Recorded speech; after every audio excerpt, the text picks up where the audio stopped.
Pour le régime du président Gemayel, la situation militaire est encore plus grave dans la montagne du Chouf, au sud de la capitale, puisque l'armée libanaise semble en effet hors d'état d'y prendre le relais des troupes israéliennes qui jusqu'ici faisaient tampon entre les milices chrétiennes et les Druzes de Walid Jumblat.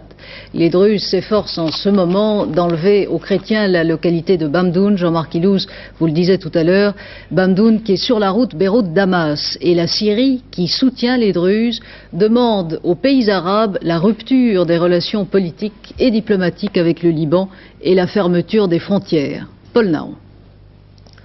Aussi paradoxal que cela puisse paraître, le retrait des troupes israéliennes d'une partie du Liban, c'est-à-dire au sud de la rivière Awali sur cette carte, ce retrait a bouleversé la situation politique et militaire. Incontestablement, l'armée libanaise, qui est la marque de l'autorité du pouvoir central, cette armée déjà très fragile a été comme paralysée par la rapidité de ce redéploiement. Désormais, le rôle de cette armée libanaise devrait être d'investir les 600 km² laissés libres par les troupes israéliennes et de s'interposer dans les combats meurtriers que nous venons de voir entre les Druzes, soutenus par les Syriens, et les chrétiens libanais. Sans oublier que cette armée libanaise risque de se trouver à tout moment confrontée très rapidement aux troupes syriennes. Apparemment, tous les éléments d'une confrontation sont réunis, une confrontation qui ne se limiterait pas, cette fois, aux seuls Libanais et Syriens, quand on sait, d'une part, que dans cette affaire, Français et Américains sont présents sur place, par l'intermédiaire de leurs soldats et de leurs porte-avions, quand on sait, d'autre part, que Paris et Washington appuient de toutes leurs forces le président Gemayel dans la reconquête de son autorité, les deux capitales ayant adressé déjà une mise en garde très sévère à la Syrie. Sur le terrain, donc, la grande inconnue reste le comportement de l'armée libanaise. Aura-t-elle les pouvoirs et surtout les moyens politiques de restaurer l'ordre?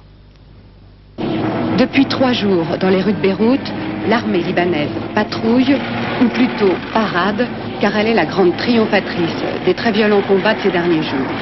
Elle ne s'est pas désintégrée comme en 1976, pendant la guerre civile, où près de la moitié des soldats avaient quitté leur poste.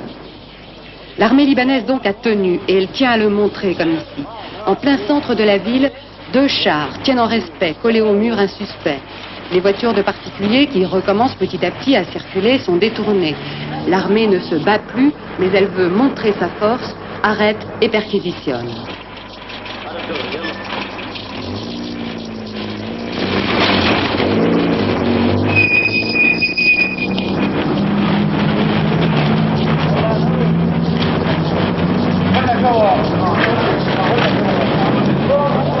L'armée a été reconstituée il y a 1 an à peine grâce à l'aide massive des Américains et ce n'est plus uniquement une armée de métier.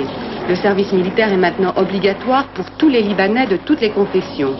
L'armée a tenu, mais pourtant elle est composée pour moitié à peu près de chiites musulmans qui, en ce moment, sont en train d'arrêter leurs corélégionnaires.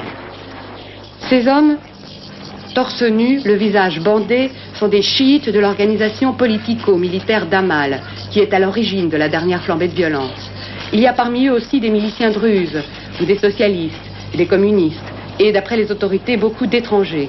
200 personnes ont été ainsi arrêtées ces derniers jours. Les partis d'opposition, essentiellement musulmans, estiment que c'est une façon détournée d'arrêter leurs militants. En réponse, vendredi, l'armée s'est aussi déployée dans les quartiers chrétiens de la ville. C'est une action uniquement symbolique, reproche l'opposition. L'armée reste aux mains des chrétiens et elle n'est pas celle de tout le peuple. Je ne suis pas contre cette armée. Je suis contre qu'est-ce qu'il fait ici, qu'est-ce qu'il a fait avant et qu'est-ce qu'il fait maintenant. La situation reste explosive. Ici, dans la banlieue sud de Beyrouth, les chiites sont encore les maîtres. L'armée est autour, mais n'a pas encore osé pénétrer.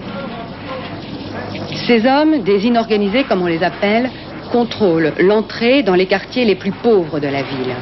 Ce sont eux qui contrôlent les soldats de l'armée libanaise.